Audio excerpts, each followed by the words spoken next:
Hello everyone, आज जो है हम बात करने जा रहे हैं एक बहुत भयानक बीमारी के बारे में जिसका नाम है कैंसर। कि कैंसर जो होता है वो होता कैसे है, या इनसे बचा कैसे जा सकता है, या ऐसे कौन कौन से सिम्टम्स होते हैं जो बॉडी के अंदर हमें हमें ऑन हम जो है हम लोग क्या है कि एंड स्टेज पे आकर के ही किसी भी बीमारी का इलाज करते हैं। लेकिन शुरू में जो लक्षण दिखाई देते हैं उनके हम टाइम आने पर या उस समय पर इलाज नहीं करते, जब वो बीमारी आगे जा कर के बड़ी बीमारी को जन्म दे देती है। राइट।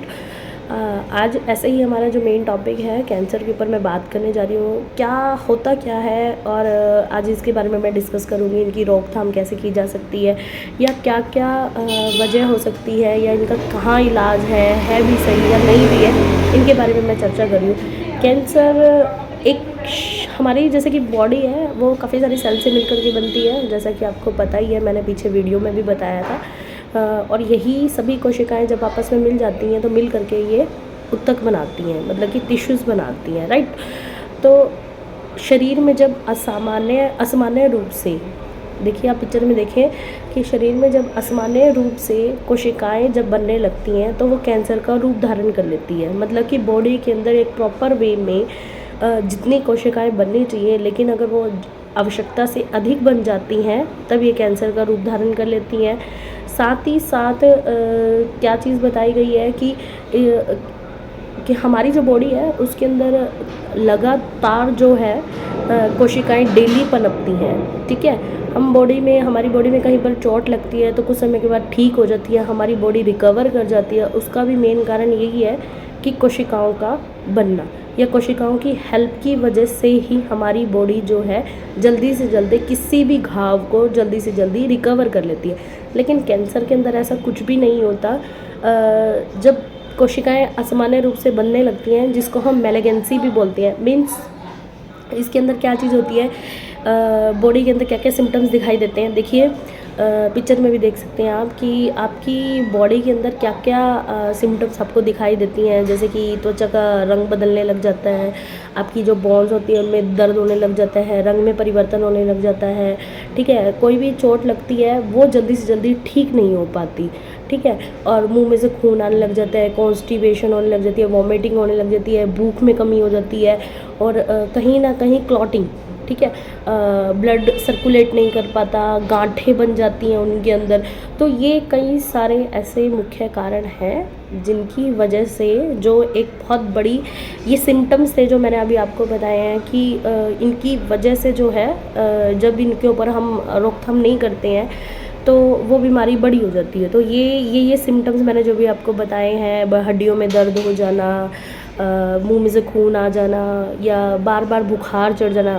देखो एक अकॉर्डिंग टू एनवायरनमेंट का भी बहुत फ़र्क पड़ता है। अब ये नहीं है कि लगातार मतलब कि बहुत से मतलब कि 10 सिम्टम्स में कम से कम 5 या 6 सिम्टम्स अगर आपको आपकी बॉडी के अंदर नज़र आ रही है तो आपको डॉक्टर के पास जाना चाहिए, ट्रीटमेंट लेना चाहिए। ठीक है। लेकिन बीमारी जो है बड़ी ना हो उससे पहले पहले हमें जो है उपचार कर लेना चाहिए। ठीक है।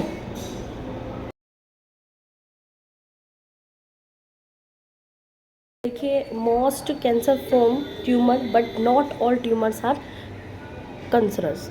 मतलब कि एक ट्यूमर जो है उत्तक का एक द्रव होता है, एक लिक्विड पदार्थ होता है। ठीक है। जो कि आमतौर पर देखा जाता है कि जब भी कोई भी पुरानी कोशिकाएं मरती हैं तो उनकी जगह पर दूसरी नई कोशिकाएं पनप जाती हैं। लेकिन ट्यूमर जो एक सेल का ही एक द्रव पदार्थ है जो कि कभी भी ख़त्म नहीं होता। ये बढ़ेंगी तब भी बढ़ेंगी जब चाहे शरीर को आवश्यकता हो या ना हो। मतलब कि कहने का मतलब है जब पुरानी कोशिकाएं मरती हैं तो उनकी जगह पे नई कोशिकाएं बन जाती हैं। लेकिन ये ट्यूमर जो है वो सेल्स का ही एक द्रव पार्ट होता है, एक लिक्विड पार्ट होता है जो कि हमेशा बनेंगी, बढ़ेंगी। और ये जैसे ही बढ़ती हैं, मैंने बताया ना आपको शुरू में कि जो कैंसर है वो कैसे बनता है, कि कोशिकाओं का आवश्यकता से अधिक होना, और ये कोशिका के अंदर मौजूद होता है। तो आप समझ सकते हो कि इसके बढ़ने की वजह से ही जो है कैंसर हमारी बॉडी के अंदर हो जाता है। देखिए आप वीडियो के अंदर आप पिक्चर के अंदर देखिए कि कैसे दिखा रखा है कि जनरल टर्म में जो हमारी सेल्स होती हैं वो कैसे दिखाई देती हैं, ठीक है। और जब कैंसर हो जाता है बॉडी के अंदर तो वो कैसे दिखाई देती है। और साथ ही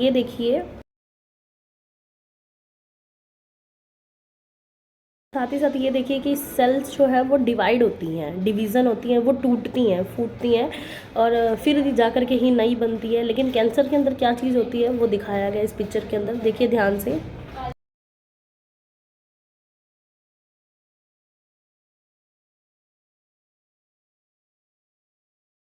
ठीक है, चलिए अब हम बात करते हैं कि जो कैंसर होता है वो मेल्स और फीमेल्स के अंदर किस टाइप का होता है।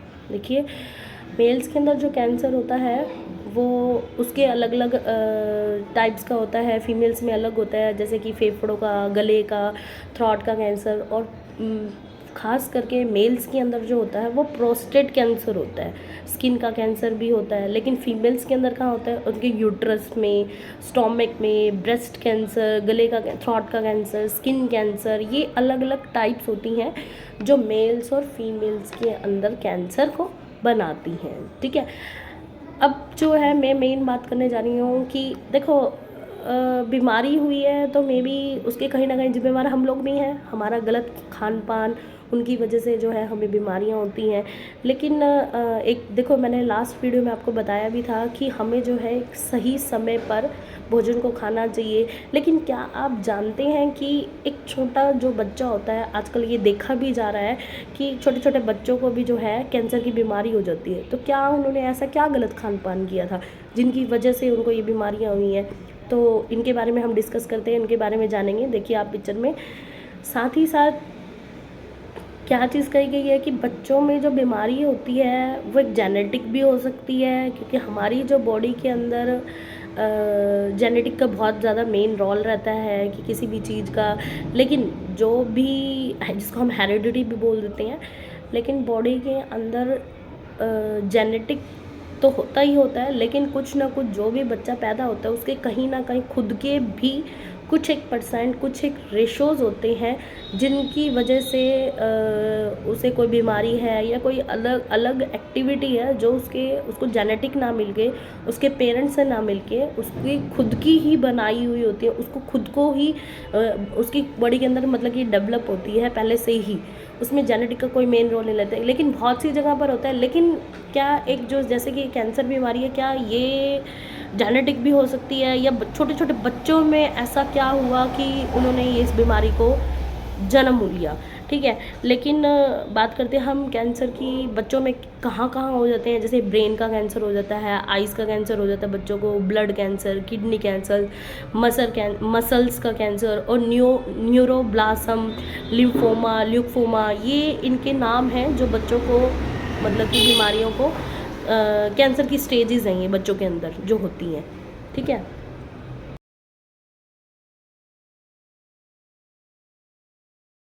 चलिए अब हम बात करते हैं ल्यूकेमिया कैंसर के बारे में। ल्यूकेमिया कैंसर क्या है जो कि बच्चों में होता है।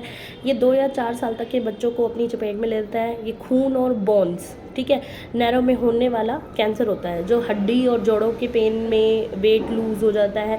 लेकिन आज जो है हमारे भारत के अंदर हर साल जो है 12,000 से अधिक जो है बच्चे जो है इस कैंसर के शिकार हुए हैं, ठीक है। जिसके अंदर सबसे ज़्यादा जो इफ़ेक्टेड करता है, चाहे वो बड़े बूढ़े हैं चाहे वो बच्चे हैं, तो उनकी बोन्स पर ही असर करता है, ठीक है। उनकी हड्डियां जो है या जोड़ों में दर्द होने लग जाता है उन्हें। हल्के हल्के सिम्टम्स तो उनके यही है ना कि वॉमिटिंग आ जाना, लूज़ मोशन हो जाना, वेट लूज़ हो जाना, वेट गेन हो जाना, और साथ ही साथ स्किन की प्रॉब्लम्स हो जानी, रैशेज़ हो जाने, ये हल्के हल्के सिम्टम्स हैं। बट ये सिम्टम्स को अगर हम समय रहते पूरा कर लें तो हमें और बीमारियां नहीं लग सकती। मतलब कि ये जो बीमारी छोटी छोटी आई हैं, अगर इनको टाइम रहते सुधार लिया जाए तो ये बड़ी बीमारी को जन्म कभी नहीं देगी, ठीक है। अब इसी के साथ साथ ही हम बात करते हैं,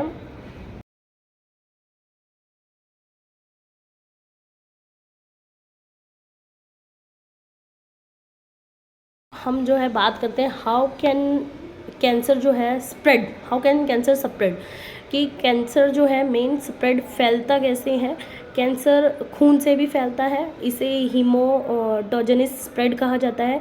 इसमें कैंसर की सेल्स जो हैं टूट करके खून में आ जाती हैं। कैंसर की जो सेल्स होती हैं वो टूट करके खून में आ जाती है और वो शरीर के सभी पार्ट्स में पहुंच जाती है, जिसे हम मेटास्टैटिक कैंसर कहते हैं। ठीक है, इसे हम क्या बोलते हैं, मेटास्टैटिक कैंसर भी बोलते हैं। इसके जनरल जो है सिम्टम्स भी हैं, जैसे कि अगर हम जनरल सिम्टम्स जो भी हमें पता चलते हैं हमें उनको रोक लेना चाहिए।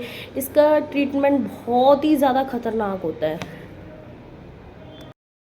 अब हम जो है बात करते हैं कि इनका जो है ट्रीटमेंट कैसे किया जा सकता है।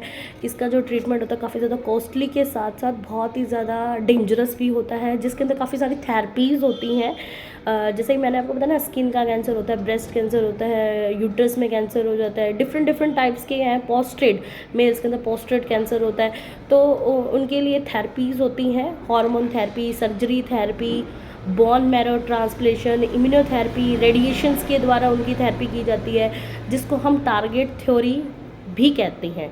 ठीक है, जिसमें किया क्या जाता है कि जिस पेशेंट को जिस टाइप का कैंसर हुआ है उसके उस पार्ट को या तो रिमूव कर देते हैं या उस पार्ट में से ट्यूमर जो सेल्स होती है उसको रिमूव कर दिया जाता है, और जिसकी वजह से कैंसर की रोकथाम की जाती है। बट आप देखिए, कोई भी बीमारी है वो एकदम से तो जाती नहीं है, और हम कहें किसी भी चीज़ की सर्जरी कर दें तो वो उसके बाद सक्सेसफुल रहेगा, नहीं होता ना। इसके कहीं ना कहीं साइड इफ़ेक्ट्स भी होंगे, है ना। अच्छा, साइड इफ़ेक्ट्स क्या हो सकते हैं। देखो, एक हम अगर हल्का सा इंजेक्शन लगवाते हैं तो भी अगर वो सही से ना लगे तो सबसे पहले हमें वीकनेस हो जाती है, बॉडी के अंदर पेन होने लग जाता है, हमें वोमिटिंग सा फील होता है, हमें जो है कहीं ना कहीं स्वेलिंग हो जाती है, थकान होने लग जाती है। तो सेम यही सिम्टम्स अगर हम बॉडी के किसी भी पार्ट को अगर हम रिमूव करवाते हैं, हम उसकी सर्जरी करवाते हैं, तो आप ये बात हमेशा याद रख लें, कभी भी वो पार्ट आपको पहले जैसा नहीं मिलेगा। तो उसको पहले से ही, जैसा कि आजकल जो है बड़े बुजुर्गों में भी देखा भी जाता है कि नीज़ के बारे में, घुटनों का ज़्यादा से ज़्यादा उनको पेन रहता है तो बोल देते हैं कि इसके ट्रांसप्लेशन करवा लीजिए या घुटने रिप्लेस करवा दीजिए। क्या आप समझ सकते हैं या मान सकते हैं कि घुटने रिप्लेस करवाए बाद क्या आपको वही फिर से आपके घुटने मिल पाएंगे? जी नहीं, ऐसा नहीं होता। आपने जिसने, या हार्ट की सर्जरी होती है तो उसके बाद क्या उनके साथ वही पोजीशन रहती है। उस एक बीमारी के ट्रीटमेंट करवाने के बाद अगर आप सोचें कि हम बिल्कुल एक्टिव हो जाएंगे या पहले जैसा हो जाएंगे, ऐसा कभी भी नहीं होता। वो एक बीमारी तो ठीक का पता नहीं, लेकिन उसके साथ 4 आपको प्लस में ज़रूर मिल जाएंगे। या आप किसी को भी देख सकते हैं, अगर किसी ने सर्जरी करवाई भी है तो आप उनसे नॉलेज लीजिए, आपको पता चलेगा उस चीज़ के बारे में। तो खैर, साइड इफ़ेक्ट्स भी क्या क्या हो सकते हैं। अगर आपने थेरेपी भी करवाई है मान लो कैंसर की, तो स्वेलिंग हो सकती है आपकी बॉडी के अंदर, वॉमिटिंग, लूज मोशन, टायर्डनेस, और ज़्यादा से ज़्यादा इसके लिए क्या करना चाहिए, हमें पानी पीना चाहिए। तो आई होप, मुझे उम्मीद है कि आपको ये मेरा टॉपिक आज का बहुत अच्छे से क्लियर हुआ होगा। लेकिन कोई भी बीमारी है उसको ख़त्म ज़्यादा लंबी होने से पहले उसका निवारण ज़रूर होना चाहिए।